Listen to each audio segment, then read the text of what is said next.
నా ప్రాణానికి ప్రాణమైన రాజన్నకి తెలియదు ఈ విషయం. రాజన్నకి తెలియదు నా ఇంటి దగ్గర నా పిల్ల ఆగి ఉన్నది, మా అత్తగారు ఆగి ఉన్నారు, నా సభ్యులు ఆగినా కానీ చెప్పింది నేను రాజన్నకు మాటిచ్చిన నేను వస్తున్నాను చెప్తున్నా. సచ్చే వరకు ఈ గులాబీ గంట కట్టుకుంటా వచ్చిన మనమంతా ఎవరు పైసలు ఇస్తే 1000 రూపాయలు ఇస్తే 2000 ఇస్తే వచ్చిన పార్టీ కాదు ఇది.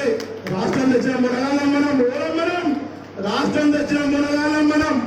మీరు అక్కలు ఊపుకున్నారు అది కింద మీద వచ్చిన వాళ్ళ ఎంఏ చేసిరు, బిఏడి చేసిరు, పిహెచ్డి చేసిరు, ఆస్తులు ఉన్నాయి, పాస్తులు ఉన్నాయి. కానీ ఈ రాష్ట్రానికి చరిత్ర చూసిన మహిళలు గ్రేటర్ హైదరాబాద్ లో తెలంగాణ రాష్ట్రం వచ్చిన తర్వాత 2 స్థానానికి వచ్చిన ఉన్నారు మహిళలు. లేదా సమ్మక్కకు సారకు వారసురాలు అంతా అంత ఈజీ కాదు.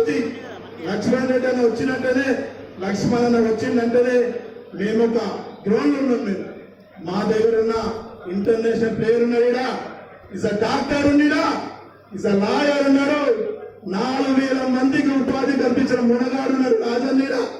అంతకుముందుగా కూడా వచ్చాడు ఇందిరాగాంధీ మనమరాలు వచ్చింది తెలుసా మీకు.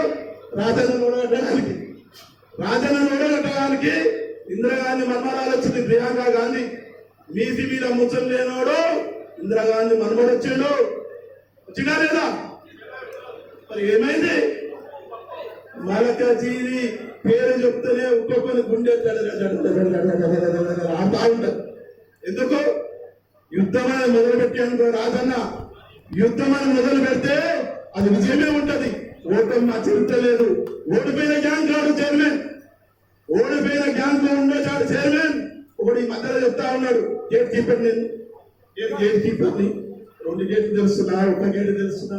అరే బిడ్డ, ఈ రాజకీయ భిక్ష పెట్టింది రా మల్కాజ్గిరి జిల్లా. మర్చిపోతున్నావు నువ్వు. నిన్ను తల్లి నగరేస్తే నల్లమని అడవుల నుంచే మల్కాజ్గిరి ప్రజల్ని నింపి చేసారు. గుంపు మేస్త్రి నీ గంపచాగరా ఏమన్నావురా నువ్వు? ఎవరైతే పేద పార్టీలోకి వస్తే రాళ్ళతోటి కొట్టాలా. నువ్వే తెలుస్తున్నావు కదా వాచ్మెన్ అయి.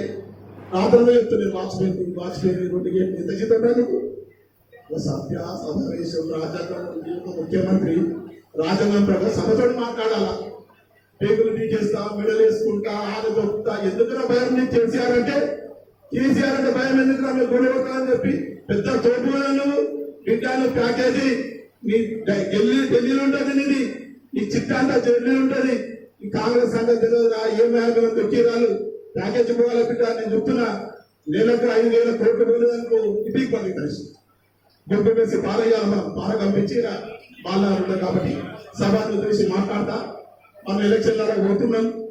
ప్రతి ఒక్కరు ఏ సమయం అయితే మనకు ఉండదో, ఏ విధంగా అయితే రాజన్నకు పనిచేసినామో, గ్రేటర్ హైదరాబాద్ అనేకమైన పోరాటాలు ఉన్నామో, ఒక్క వ్యక్తి ఒక 10 మందితో సమానం చేసి రాజన్న మనకి ఇచ్చినట్టే ఏ విధంగా ఇచ్చిండో పాంపేలు వచ్చడము, ఓటు రాసుకోవడము, కలవడము, కేసీఆర్ చేసిన అభివృద్ధి ఏ విధంగా చేసిండు, ఈయన వచ్చిన తర్వాత ఎన్ని అబద్ధాలు ఆడిండు, ఎవరికి కరెంట్ బిల్లు వస్తలేదు, ఎవరికి ఆరోపణలు వస్తున్నాడు. కాబట్టి రాజన్న మనం నిర్దేశిస్తాడు.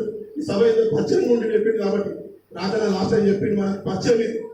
అన్నతో పరిచయం చేసుకున్నాం కాబట్టి మా ద్వారా సార్ ఉన్నాడు, మా బుక్ ఉంటుంది. రాజన్న ఏ విధంగా చెప్తే రాజన్న గీస్తే దాటిపోను. కాబట్టి సభ అంతా టోటల్ గా మనకి ఎమ్మెల్యే కాబట్టి సార్ గారు, కార్పొరేటర్ అందరు కాబట్టి కూర్చొని ఒక రౌండ్ టేబుల్ మీటింగ్ పెట్టుకొని అన్న లక్ష్మణ్ అన్న వచ్చింది కాబట్టి రాజన్న చెప్తాడు.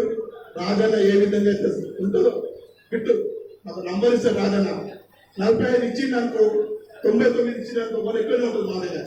అన్న మాకు చెప్పింది 5-10 పర్మిషన్ అని చెప్పింది. చెప్పింది 5-10 మనం కొడతామన్నాడు. 50 వచ్చింది. అవునా కదా? జాగ్రత్త. ఎట్లొచ్చింది? నామాలు పెట్టుకుని లోపలికి 100 మందితో ఒక్కడే నిలబడ్డాడు. కౌంటింగ్ లో రాజన్న ఒక్కడే నిలబడ్డాడు. గెలుపు తీసుకుని వచ్చినా కాబట్టి అవకాశం ఇచ్చిన పెద్దలందరికీ, చాలా మంది మేధావులు ఉన్నారు, ఉద్యమకారులు ఉన్నారు. అన్న కొంచెం స్పెషల్ డిస్టర్బేషన్ సబ్జెక్ట్ తప్పిపోయింది కాబట్టి ఏమైనా తప్పుంటే క్షమించాలా తెలిసి ఆ మెసేజ్ చేసుకుని వచ్చిన